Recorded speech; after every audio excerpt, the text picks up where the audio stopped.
Bismillahirrahmanirrahim. Assalamualaikum warahmatullahi wabarakatuh. Kami dari kelompok 7 yang beranggotakan saya sendiri, Diana Lestari, dan rekan saya, Yesi Afriliani, serta Ana Devita, akan menjelaskan makalah kami yang berjudul Kesetaraan Manusia sebagai Makhluk Multikultural dan Keadilan Multikultural dalam Pendidikan Islam. Baik, langsung saja di sini saya akan menjelaskan tentang apa itu kesetaraan manusia sebagai makhluk multikultural dalam pendidikan Islam. Kesetaraan manusia maknanya adalah manusia sebagai makhluk Tuhan memiliki tingkat atau kedudukan yang sama. Nah, jadi di sini dalam pandangan Allah tidak ada perbedaan antara manusia satu dengan manusia yang lainnya. Manusia itu derajatnya adalah sama, dan manusia adalah makhluk yang paling mulia yang Allah ciptakan. Kemudian, adapun indikator kesetaraan, yakni yang pertama, adanya persamaan derajat. Nah, di sini dinilai dari agama, suku bangsa, ras, gender, atau golongan. Nah, jadi semua derajat manusia itu sama. Kemudian yang kedua, adanya persamaan hak dari segi pendidikan, pekerjaan, dan kehidupan yang layak. Nah, jadi di sini semua manusia berhak atas pendidikan, pekerjaan yang layak, kehidupan yang layak. Nah, seperti itu contohnya. Kemudian yang ketiga, adanya persamaan kewajiban sebagai hamba Tuhan, individu, dan anggota masyarakat. Nah, jadi di sini maksudnya adalah semua manusia memiliki kewajiban dengan Tuhannya, yakni seperti kewajiban beribadah, kewajiban mengingat Tuhannya, serta sebagai individu. Kemudian juga anggota masyarakat berkewajiban membela negaranya.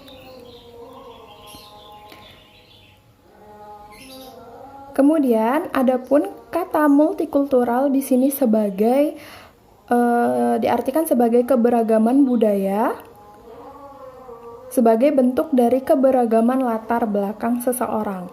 Nah, jadi jika dikaitkan dengan pendidikan multikultural, yaitu pendidikan multikultural adalah konsep, ide, atau falsafah sebagai suatu rangkaian kepercayaan dan penjelasan yang mengakui dan menilai pentingnya keberagaman budaya dan etnis dalam membentuk gaya hidup, pengalaman sosial, identitas pribadi, kesempatan-kesempatan pendidikan dari individu maupun kelompok negara.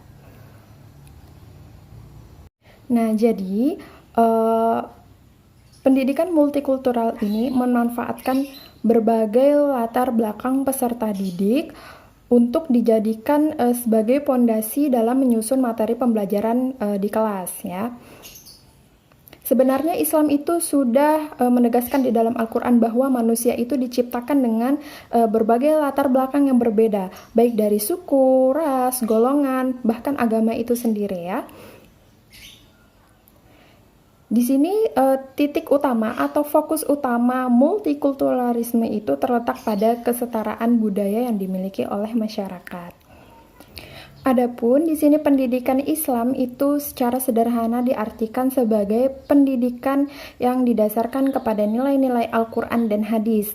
Nah, kemudian dikemukakan pula oleh M. Arifin dalam bukunya Ilmu Pendidikan Islam. Jadi pendidikan Islam ini adalah sistem pendidikan yang dapat memberikan kemampuan seseorang untuk memimpin kehidupannya sesuai dengan cita-cita Islam, karena nilai-nilai Islam telah menjiwai dan mewarnai corak kepribadiannya. Nah, jadi dapat disimpulkan di sini ya bahwa pendidikan Islam merupakan sebuah sarana untuk mengajarkan norma, memberikan penyuluhan tentang nilai-nilai kebaikan terhadap masyarakat atau peserta didik, sehingga seluruh komponen pendidikan baik dalam hal visi, misi, dan tujuan pendidikan itu dapat tercapai. Kemudian jika dikaitkan dengan pendidikan Islam multikultural, yakni adalah proses pendidikan yang berprinsip pada demokrasi, kesetaraan, keadilan, dan orientasinya adalah manusia, kebersamaan, kedamaian, serta mengembangkan sikap mengakui, menerima, menghargai keberagaman berdasarkan Al-Quran dan hadis. Jadi kita harus bisa mengubah paradigma lama sebagai makhluk multikultural, ya. Jadi bahwa sebenarnya keberagaman itu tidak menimbulkan perkelahian, permusuhan, kerusuhan. Tidak ada perasaan bahwa budaya kita ini lebih baik loh daripada budaya yang lain gitu. Nah itu tidak, kita harus membaca paradigma itu. Jadi keberagaman bukanlah sesuatu hal yang diperdebatkan ya. Jadi keberagaman itu sebenarnya adalah merupakan kekayaan atau warisan budaya untuk bangsa Indonesia gitu ya.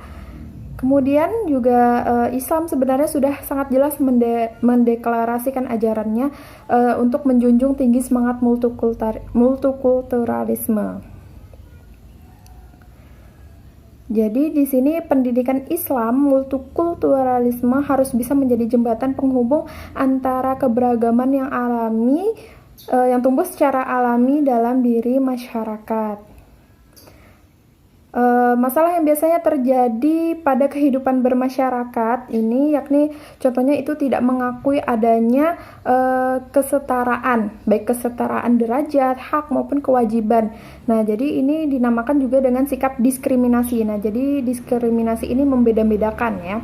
Adapun Undang-Undang Nomor 39 Tahun 1999 itu tentang hak asasi manusia menyatakan bahwa diskriminasi adalah pembatasan, pelecehan yang langsung ataupun tak langsung didasarkan pada pembedaan manusia atas dasar agama, suku, ras, etnik, kelompok golongan, status sosial, status ekonomi, jenis kelamin, bahasa dan keyakinan politik yang berakibat pada pengurangan, penyimpangan, atau penghapusan pengakuan, pelaksanaan atau penggunaan HAM dan kebebasan dasar dalam kehidupan baik individu maupun kolektif dalam bidang politik, ekonomi, hukum, sosial, budaya, dan aspek kehidupan lainnya. Hal-hal yang perlu dilakukan untuk memperkecil atau mencegah terjadinya pengaruh negatif oleh keragaman ini ya.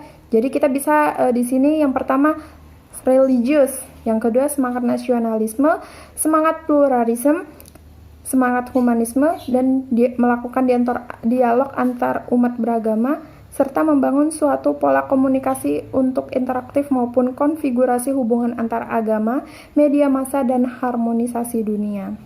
Nah, jadi di sini intinya sebagai makhluk multikultural yang berkepribadian Muslim itu hendaknya menjadi seorang pribadi yang penuh dengan sifat-sifat pengabdian baik kepada Allah serta baik kepada makhluk yang lain, terkhusus sesama manusia. Tidak menanamkan sikap egois, karena hal itu hanya akan menimbulkan penyakit budaya ya, yakni tadi diskriminasi yang dapat menyulut permusuhan. Jadi harus terima semuanya dengan lapang dada, ikhlas, tidak membeda-bedakan yang lain, karena pada dasarnya semua suku, ras, atau agama yang berbeda itu memang fitrahnya diciptakan oleh Allah, itu kita diciptakan dengan latar belakang yang berbeda. Nah, selanjutnya akan dijelaskan oleh rekan saya. Nah, di sini saya si Afriliani akan menjelaskan tentang keadilan multikultural dalam pendidikan Islam. Jadi yang kita ketahui di sini bahwa di Indonesia ada yang namanya semboyan Bhinneka Tunggal Ika yang maknanya adalah berbeda-beda tetapi tetap satu jua. Nah, yang ini mengimplementasikan harus adanya sikap berkeadilan sebagai makhluk multikultural. Sebuah keharusan bagi masyarakat Indonesia untuk memberikan ruang kebebasan dan kesempatan yang setara untuk mempertahankan hak yang dimiliki secara adil. Seperti itu. Kemudian di sini untuk menciptakan keadilan sosial bagi seluruh rakyat Indonesia, maka perlu dipupuk perbuatan dan sikap secara terperinci sebagai berikut. Yang pertama, di sini ada perbuatan luhur yang mencerminkan sikap dan suasana kekeluargaan dan kegotong royongan. Nah, yang kedua, sikap adil terhadap sesama. Jadi di sini menjaga keseimbangan antara hak dan kewajiban serta menghormati hak-hak orang lain. Nah, poin ketiga yaitu sikap suka memberi pertolongan kepada orang yang memerlukan. Jadi, ibaratnya seperti sedekah, membantu sesama. Kemudian yang keempat, sikap suka bekerja keras. Yang kelima, sikap menghargai hasil karya orang lain. Jadi, tidak menyudutkan karya orang lain seakan-akan bahwa karyanya lebih bagus kayak gitu. Enggak. Tetapi harus menghargai karya orang lain. Yang keenam, asas yang menuju dan terciptanya keadilan sosial itu akan dituangkan dalam berbagai langkah dan kegiatan. Jadi antara lain seperti melalui 8 jalur pemerataan, yaitu pemerataan pemenuhan kebutuhan pokok rakyat, kemudian kebutuhan sandang, kemudian dengan kebutuhan perumahan, seperti itu. Kemudian poin ketujuh di sini ada pemerataan memperoleh pendidikan dan pelayanan kesehatan. Jadi di seluruh Indonesia harus ada yang namanya keadilan, pemerataan. Dari ujung Indonesia sampai ke ujungnya lagi. Tidak hanya di satu titik fokus saja, tetapi harus merata, harus adil, bahwa di daerah A misalkan harus ada fasilitas pendidikan yang memadai, kemudian fasilitas kesehatan. Nah, begitu pula dengan wilayah yang B, seperti itu.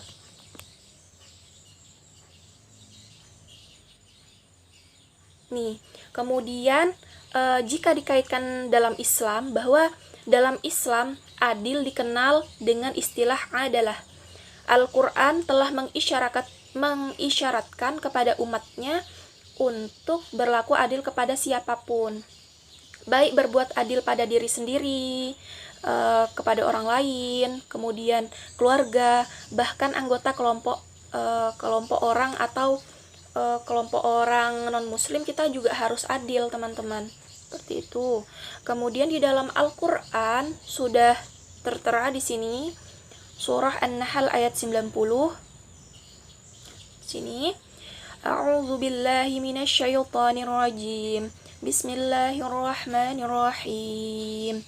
Innallaha ya'muru bil 'adli wal ihsan wa ita'i dzil qurba wa yanha 'anil fahsya'i wal munkar wal baghi ya'izukum la'allakum tadhakkarun.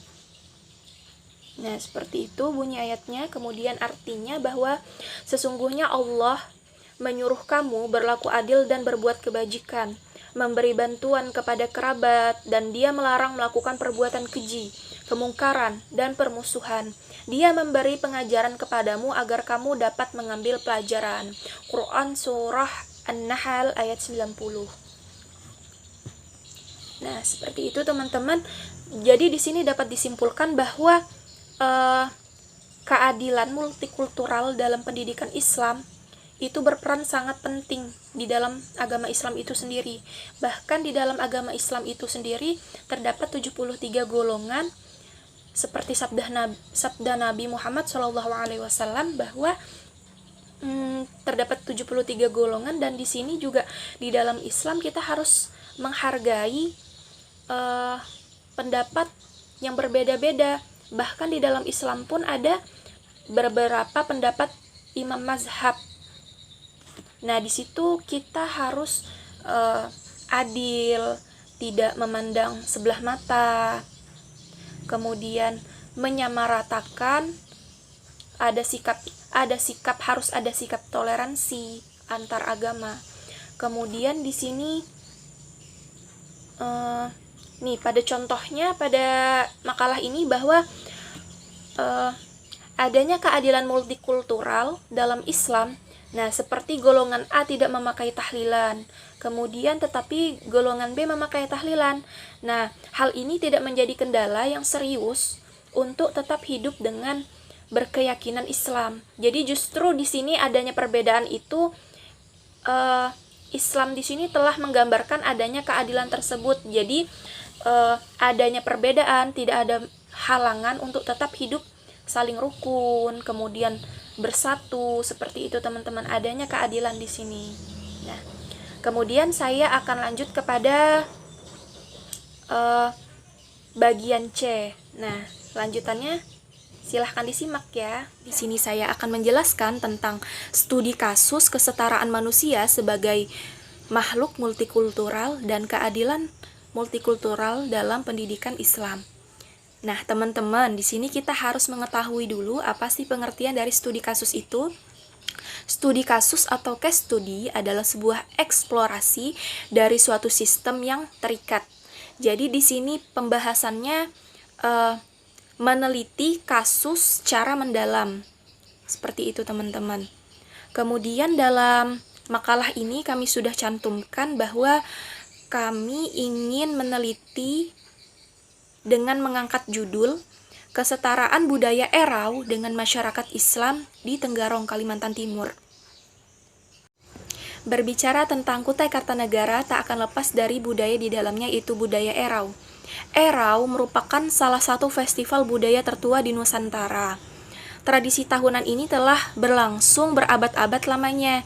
Jadi seiring perjalanannya sejarah Kesultanan Kutai Kartanegara ing Martadipura di sini. Erau berasal dari bahasa Kutai yang berarti eroh. Eroh di sini artinya ramai, ribut, riuh, dan suasana yang penuh sukacita. Tradisi Erau di sini sedikit banyaknya mengandung unsur-unsur Hindu di dalamnya karena kerajaan Kutai dahulu menganut agama Hindu. Nah, di sini dalam Erau terdapat beberapa jenis kegiatan ritual acara seperti bebuang patung naga di Sungai Mahakam, beseprah, sampai dengan acara belimbur. Nah, ritual-ritual tersebut diadakan ketika Islam belum masuk ke Kutai. Sebagian masyarakat Kutai percaya bahwa pelaksanaan Erau dapat menolak suatu bala atau bencana dikarenakan menurut mereka menjadikan Kutai lebih bersatu. Nah, pembuangan patung naga juga dianggap hal yang harus dilakukan agar Kutai aman dari berbagai bahaya, terutama gangguan dari alam goib atau alam jin di sini. Ini merupakan cerita masyarakat setempat.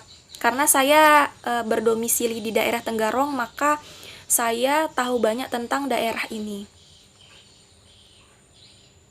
Nah, di sini ketika Islam masuk ke Kutai, maka disinilah terjadinya multikultural antara kebudayaan Kutai dengan agama Islam.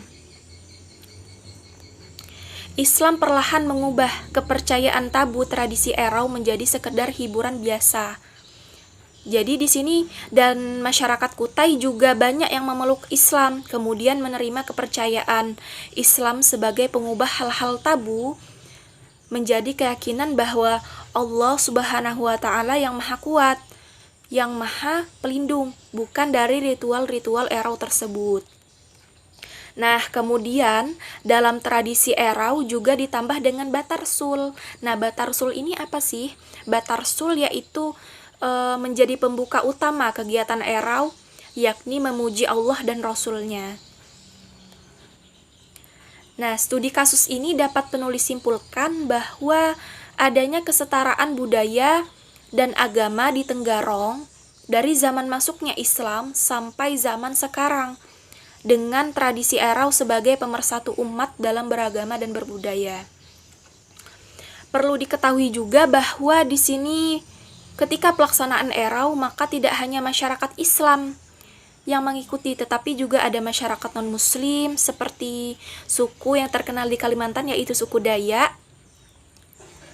dan orang dari luar Indonesia juga turut memeriahkan budaya Erau ini, teman-teman.